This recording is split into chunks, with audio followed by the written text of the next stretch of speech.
Hello. जी, हाँ जी। मैं hospital के रिसेप्शन से बोल रहा हूँ सर। कहाँ से बोल रहे हैं? आप जी बोल रहे हो ना? हाँ हाँ, बताइए। आपकी दीदी यहाँ पे अभी आई थी हॉस्पिटल। हाँ। रिसेप्शन से वो जब स्टेयर्स उतर रही तो उनका पैर फिसल गया और वो थोड़ा सा स्लिप हो गई, तो मुझे लग रहा है इनके हेयर लाइन फ्रैक्चर है। और वो अभी मैं तो यहाँ पे आया हूँ और वो वहाँ पे हैं दीदी। आपको तकलीफ काफ़ी है उनको, तो मैंने कहा मैं आपको इन्फॉर्म कर दूँ। नहीं, एक मिनट। गिरी है वहाँ पे? हाँ, आपकी दीदी हैं, वो रोते हुए बता रही थी कि भैया को फ़ोन कर दो, तो मैंने अपनी हाँ। मोबाइल से किया है। उनका मोबाइल उनके पास है, उसमें भी पता नहीं क्या प्रॉब्लम हो गई, सिग्नल विग्नल जा रहे हैं ना, वो भी गिर गया था। मैंने इसलिए नहीं किया फ़ोन के आप पैनिक करें, आप परेशान मत होना। लेकिन ये है कि आधा पौन घंटे से वो अभी चिल्ला भी रही हैं, क्योंकि हेयरलाइन फ्रैक्चर मेरे को लग रहा है छोटा मोटा है उनके। तो दीदी है कहाँ पे अभी? अभी वो रिसेप्शन पे ही बैठी हुई हैं, 1.5 घंटा पहले गिरी हूँ, ये रिसेप्शन पे बैठ के रो रही है बहुत तो तेज। रिसेप्शन पे के बिठा रखा है, तो अंदर लेके जाओ ना। मैं अंदर तो नहीं ले जा सकता सर उनको अभी। अरे क्या पागल आदमी है, तो फोन क्यों कर रहा है फिर मुझे? तो अंदर एडमिट कराना मेरे भाई। सर रजिस्ट्रेशन के 1,000 रुपये लेते हैं ना ये लोग। भाई बड़ा आदमी है तू। और कोई लोग वोग नहीं है वहाँ पे? एडमिनिस्ट्रेशन नहीं है तुम्हारा हॉस्पिटल का वहाँ पे? अभी तूने फोन किया, मैं आके साले 2,500 रुपए दे दूंगा। अभी काम तो शुरू करो ना। नहीं सर, मैं नहीं ले जा सकता वहाँ पे, 1,000 रुपये रजिस्ट्रेशन लगते हैं ना सर, इसलिए मैं बोल रहा हूँ आपसे।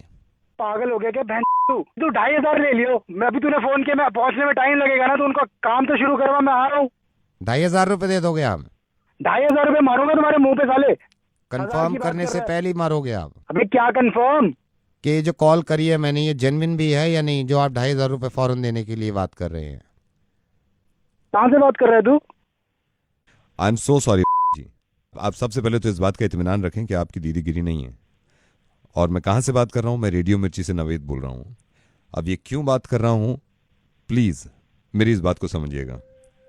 मेरी दीदी ठीक है कि नहीं है? आपकी दीदी बिल्कुल ठीक है। क्यों फोन किया है मुझे? जब मैंने फोन किया तो आपने कंफर्म नहीं किया कि ये 2,500 रुपये जो ले रहा है ये इंसान, ये जेन्युइन भी है या नहीं। लेकिन तकलीफ में थे आप और परेशानी में थे, तो 2,500 रुपये आप मेरे मुंह पे मार रहे थे। एक एनजीओ है, इन्होंने ये लिखा था परसों कि नेपाल में जो अर्थक्वेक आया है, वहां के जो लोग परेशान हैं उनके लिए डोनेट करना चाहते हैं, तो हमें कांटेक्ट करें। और आपने नीचे कमेंट में ये लिख दिया कि ये सब झूठ है, इस तरह के धंधे बंद करो, मुझे मालूम है सारे पैसे कहां जाते हैं। आपने कमेंट में ये तक भी लिख दिया, ये मेरा नंबर है, मुझसे पैसे निकलवा सकते हो तो निकलवा के देखो।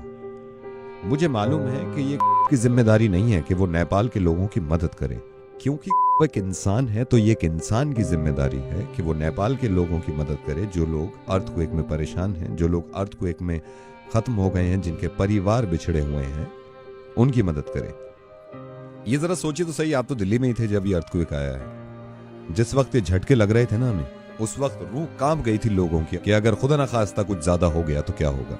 ये हम सबको मालूम है कि हम नेचर से, कुदरत से लड़ नहीं सकते, ये किसी के हाथ में नहीं था अर्थक्वेक रोकना। लेकिन हम सबके हाथ में है उन लोगों की मदद करना, चाहे वो दुनिया में कहीं भी हों, जो इस हादसे का शिकार हैं, जिनको मदद की जरूरत है। ये मैंने पता किया है नेपाल फोन करके, वहां पे बहुत सारे छोटे बच्चे ऐसे हैं जिनके माँ बाप मलबे में दब गए हैं और मर गए हैं। आपको मालूम है वो बच्चे अपने माँ बाप तक को याद नहीं कर रहे, क्योंकि भूख लग रही है उनको, क्योंकि खाना खाना है उनको, क्योंकि चोट लगी हुई है उनको। मुझे मालूम है कि आपने कोई बुरा काम नहीं किया, ये इंसान की मर्जी होती है कि वो किसी की मदद करे या ना करे। लेकिन कम से कम एक ऐसा एनजीओ जो कि ऑथेंटिक है, जो कि नेक काम कर रहे हैं, अगर वो लिखते हैं कि नेपाल के लोगों की मदद करें, तो अगर हम उनको बढ़ावा भी नहीं दे रहे, तो कम से कम ये तो ना करें कि हम ये लिख दें कि झूठ बोलना बंद करो और अपने आप पैसे कमाने बंद करो।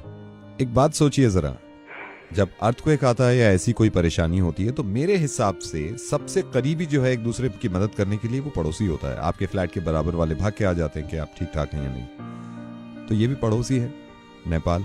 और जरूरी नहीं है कि पड़ोसी हो, दुनिया में कहीं भी इंसान अगर परेशान हो तो हमें मालूम है कि हमें मदद करनी चाहिए, और आप करते हैं। लेकिन आपने थोड़ा सा गलत किया कि इस तरह का कमेंट लिख दिया कि आप पैसे कमाना बंद करिए। हो सकता है दुनिया में इस तरह के लोग हों जो इनके नामों पर पैसा कमाना चाहते हैं और खाना चाहते हैं, तो उनके अमाल उनके साथ हैं और उनका जवाब इस चीज का देना होगा। लेकिन हम ये सोचने लगे कि सारे ही झूठे हैं और कुछ करें ना, तो अर्थक्वेक की कोई खास दुश्मनी नहीं थी नेपाल से। वो दिल्ली में भी आ सकता है, हिंदुस्तान में भी आ सकता है, दुनिया में किसी भी जगह आ सकता है।